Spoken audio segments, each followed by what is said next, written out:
Now, Russia's invasion of Ukraine has caused global shortages of barley, as neither country can export large quantities of any foodstuffs, at least not to the West. And as barley prices soar, the cost of a pint is also going up. Russia and Ukraine account for almost a quarter of global barley exports. Ongoing conflict means sanctions on Russian exports, and ships can't get to the Black Sea to transport barley from Ukraine either. So the worldwide price of barley has surged, and it's the raw material for beer. UK brewers are now paying around 30% more for barley than they were this time last year. Marston's Brewery, which has about 1,500 pubs, has spoken out about soaring energy prices and operating costs.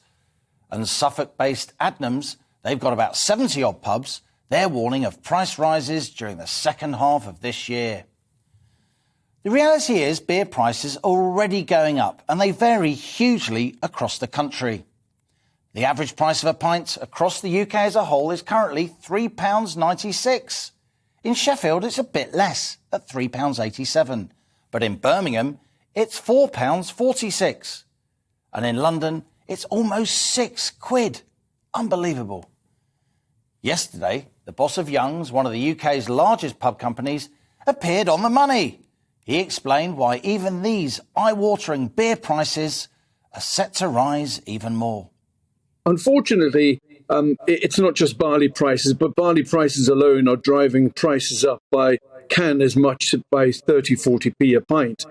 Now, if it was barley alone, we could probably accommodate a standard annual increase, which may be about 10 to 15p a pint. But when you've got unprecedented cost increases like energy over 200%, national living wage, national insurance, pretty much every cost line a business operates at the moment are going up at least 6%. So it's a tsunami of cost increases that I have not seen in my 40 years in the sector.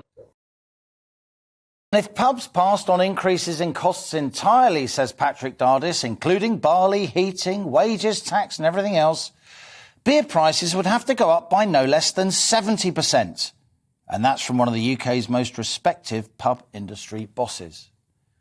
Now, Britain lost over 1,000 pubs during lockdown, plus numerous cafes, countless restaurants. The hospitality sector employs 1 in 10 workers, many of them from lower income backgrounds. And again, this vital industry is being hammered, this time by the cost of living squeeze. The hospitality industry has been on a 12.5% emergency rate of VAT during the late part of lockdown, but that goes back to 20%, the full rate, on Friday. Another blow. And that's our On the Money question today. Can British pubs withstand this cost of living crisis?